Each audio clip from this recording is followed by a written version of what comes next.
Good morning, everyone. Happy Friday and welcome to this week's Coffee with the Principal. Thank you so much for taking the time to join me this morning and every Friday as we share with you all of the cool things that are happening here at Katherine Johnson STEM Academy and take your questions. So glad that you are here this morning. Awesome. So we will go ahead and we will get started this morning. Just as a reminder, just a couple of our logistical pieces as we get started. You've joined the meeting muted. Feel free to use the chat box as needed. We're recording the meeting and we encourage you to leave your video on, but you certainly don't have to. It helps better simulate an in-person meeting. And then we'll get to some Q&A and feel free to use the raise your hand feature or pop it in the chat. I've left the waiting room off and yeah, we'll welcome people as they join us. All right, so some cool things that are happening here at Katherine Johnson STEM Academy. Just wanted to share them with you. In LAUSD, we are focusing on supporting all learners, but in particular, we are focusing on supporting our Black students, and that has been a priority of the district. And so one of the things that has been approved by LAUSD is something called the Black Student Achievement Plan, and I want to give a shout out to Ms. Casimir, our PE teacher, who's done a tremendous job coordinating that plan as we provide additional intervention opportunities for some of our students. We provide additional social emotional supports for our students. We get cool speakers from some colleges, which you'll see in just a minute, and provide some mentorship opportunities for our students. So we're so grateful for all of the work that's happening on that angle. We are just wrapping up Black History Month in a lot of different ways. And one of the different ways that is happening is Ms. Jones has been having her students do presentations on HBCUs, historically Black colleges and universities. And so I was privileged to be able to go into classes and to see some of what has been happening with those presentations and what students have been learning about them and putting together and presenting to their peers. You'd be surprised, or maybe not surprised, at how for some students, you know, the very idea of getting up and standing in front of a group of their classmates and presenting something, you know, public speaking, is new to them and is not the most favorite thing. But our teachers do a great job at normalizing that and making it a really safe environment for kids to present to each other, because that's a skill that we want them all to have and to build moving forward. Continuing on with presentations, again, I love going into classrooms, and these next two pictures are from our 6th grade. And in ELA and history in 6th grade, students have been studying ancient Greece and ancient Greek civilizations. And so as part of what they do, Ms. Sabat has been tying it to art and other forms of creativity in asking students to create their own essentially ancient myth based on Greek characters and Greek, you know, gods and characteristics of those mythological figures. So we have a student here who actually designed a Minecraft world based on some of the ancient Greek mythological features. And I missed his presentation, so I asked him to come into my office and present to me, and he did that. So shout out to that student. This student designed a comic book based on the ancient Greek myths and stories that they had been reading about. And I was able to be in that classroom for this presentation. So shout out to all the students who are presenting what they're learning in terms of ancient Greece, in terms of ancient civilizations as they move on in this way. I want to give a shout out to Miss Guith, who is our counselor, as well as her counseling intern, Mr. Charles, who have arranged a series of special guests to come virtually to our school and present to students on various colleges and universities. And because we just finished Black History Month, we have a series of presenters who are coming who actually work for these various HBCUs. And so we had a guest Tuesday of this week, who was Miss Renita Daly, who was with us from Morehouse College. And so she hopped on a Zoom with all our students in the school during advisory and shared with them about Morehouse, but about college in particular. And we look forward to continuing that moving forward. A shout out as we have revived our Student of the Month program. So Ms. Guth also coordinates this. So a shout out to Sebastian for earning the Student of the Month this past month for demonstrating great hearts and great minds, academics and social emotional learning. So we want to celebrate all our students and all the great work that they are doing.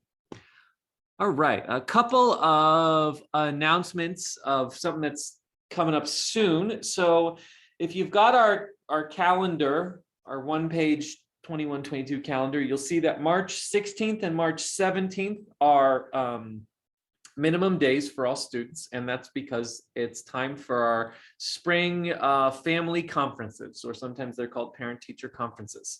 We are going to be conducting these by Zoom, and they will occur on Wednesday, March 16th, 5 to 7 p.m. and Thursday, March 17th, 2 to 4 p.m. Both days are minimum days, and students are dismissed from school here at 1:23 p.m. Be on the lookout for an email that'll come probably next week with sign-up slots. And I just want to be transparent about the following. We have 8 teachers, and there are only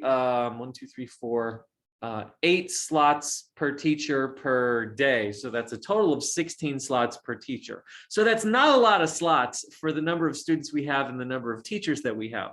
And so what we do, and we're going to do it this time, is I've asked teachers to identify students for whom having a parent conference would be a really high leverage activity, because a real-time conversation really needs to take place. And we're going to be sending invitation to those families first and allowing them to sign up for a slot. And then we will send out the invitation to the whole school like a day after that.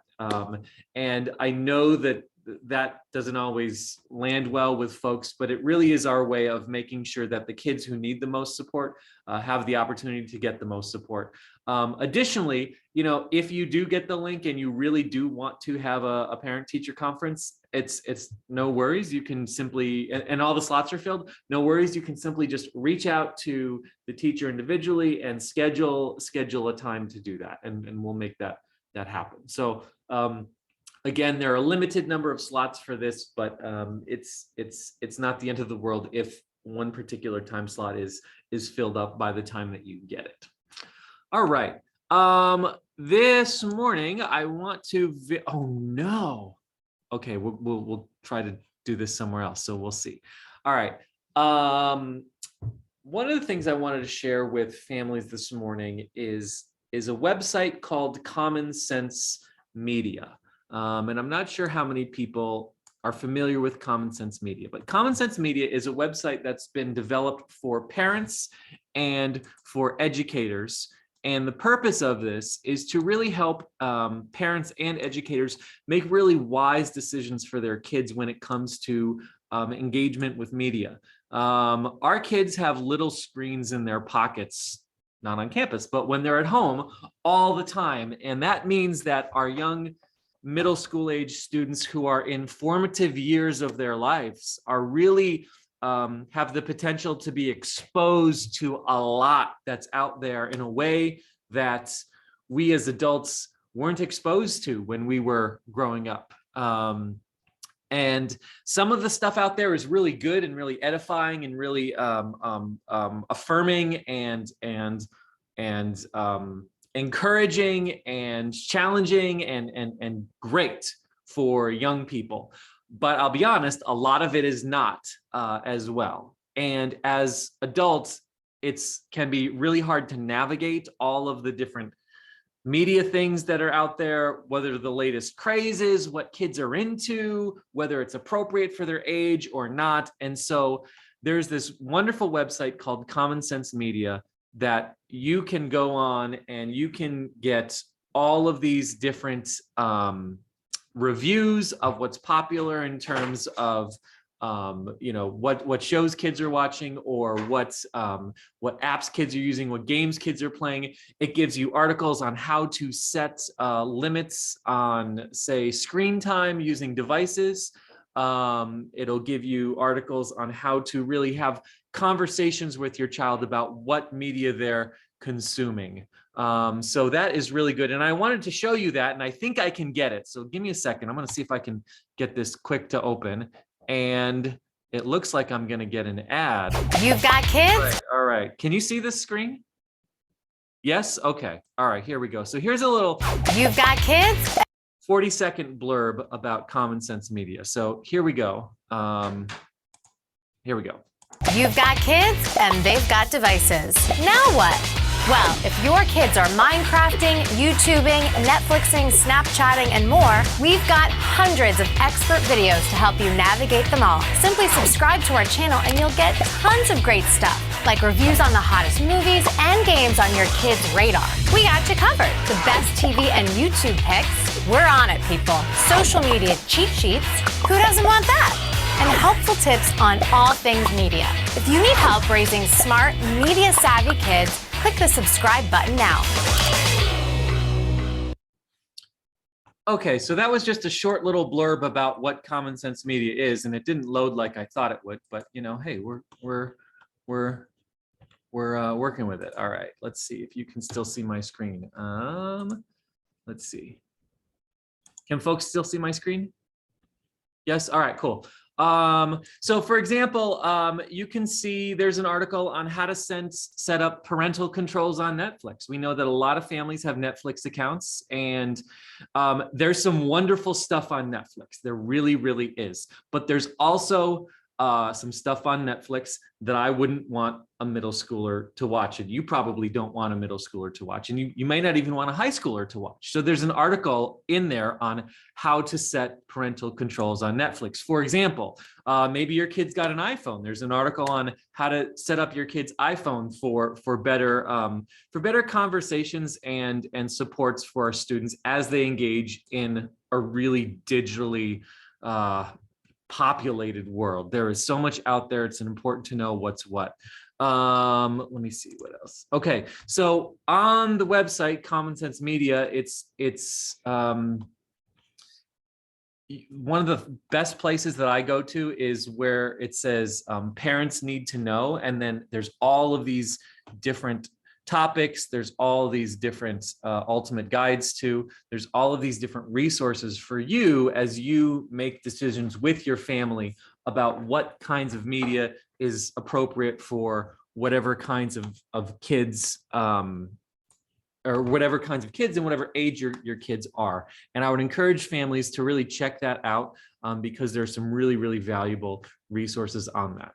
And just, you know, for full transparency, you know, why am I bringing this up now? I was having a conversation with the teacher last week, and she had overheard a couple of her students talking about this show that they had been watching on Netflix, and she was shocked that kids were watching that particular show, and I wasn't familiar with it, and so you know, learning about it, it was a show that had lots of violence in it, particularly lots of sexual violence in it, and so it's important to me that I share with families resources that can help families make decisions about what's appropriate at what ages for their kids. So please take some time, review this, and have those conversations with your kids.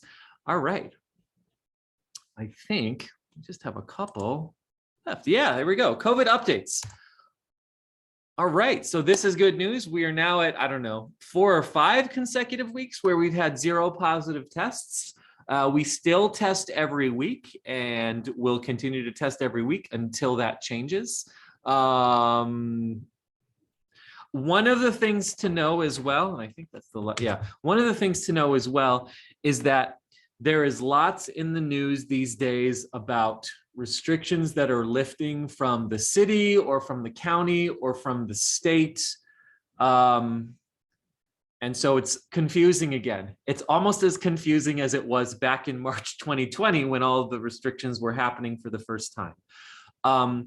What is important for Katherine Johnson STEM Academy is that you pay attention to specific changes that are announced either directly from the district to you, which you get from time to time, or directly from us as a school. So for example, 2 weeks ago, we lifted the restriction on outdoor masking. So masking outdoors became optional. And I tried to get that information to you as soon as possible. But when it comes to indoor masking is still required at this point. Whatever's happening in LA County, whatever's happening in the city of LA, at this point, indoor masking is still required, and we are testing every week.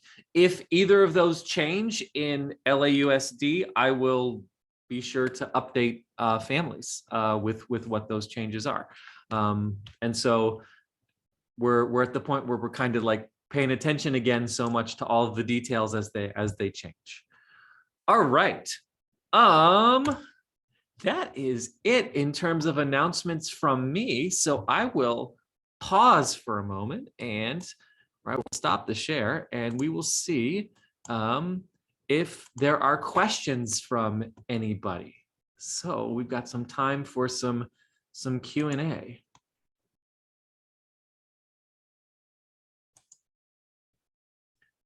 Go ahead. And I think Arista, you can I think you can unmute. Good morning. Good morning. My question is, how do you go about if students are leaving their teachers' notes and messages regarding their assignments and they don't answer them?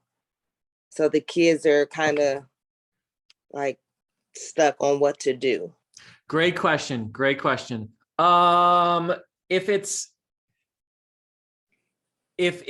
you have reached out, if you as a parent have reached out to the teacher and have not heard anything back, please let me know.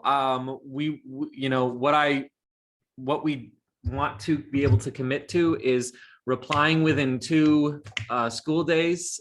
Everything's still really digital and our folks are still juggling all of the messages in Dojo and Schoology and straight up email. But if it's been 2 school days and you've not heard anything or your child hasn't heard anything, please let me know. And that can be a helpful next step.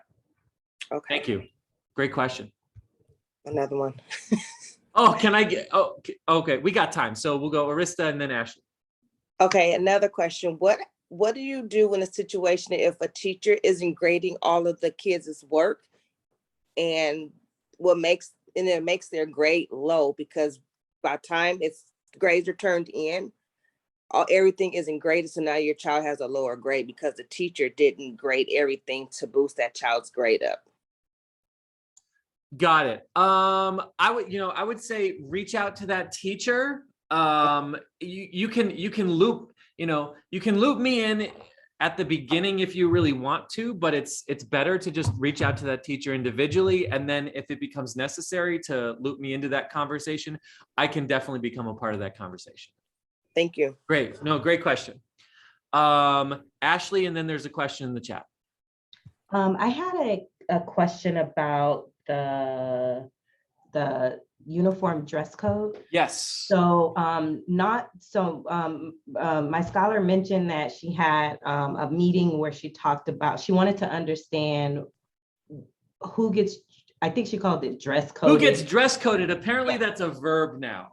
Yes, that's a verb. All right. Coded. So she felt that, which I told her, like, it doesn't really matter because you're going to wear your uniform every day. So that's Sure. great that other people may not be. But her concern was more around, it seems that it's not being consistently enforced. Sure. And I have to own that. And so ultimately it's my responsibility to make sure that every single school policy, we are consistently and equitably enforcing whatever that school policy is. So it's if if there are blind spots that I have and that my staff has, when students or families share those blind spots with me, that's really important for me to know, because I have to own that, acknowledge that, and fix it. And so one of the what I can do is I'll touch base with her today and get more details about exactly where she feels the inconsistency lies in, and then that's something that I definitely want to address. Great question, and thank you for bringing that up. Thanks. You're welcome. There was a question from Nancy in the chat. It says, "Is the lost and found in the office? My son lost 3 sweaters so far." It would be in the office. I would say another thing that would be really helpful, you know, just at the age where kids are at now, is if they've got, you know, clothing, for example, like on a Friday, if they have a particular college sweatshirt that they're wearing and that they love it. And so, you know, on the tag, if they put their name on it, or even our Katherine Johnson, and actually especially our Katherine Johnson sweatshirts, put your name on the tag, because those sweatshirts all look the same. So knowing whose is what's, but yeah, if there's something that your child has lost, they can come to the office and ask about it. A lot of times it's usually in the classroom, but you know, we'll see when, depending on where they were. Great question. Are there any other questions that folks have this morning? Go ahead, Rissa. Are we allowed to bring like cupcakes or anything for their child's birthday, like for the classroom? Hang on one second. Great question. Wasn't that a great answer? Thank you. Awesome. Great question. What other questions do folks have?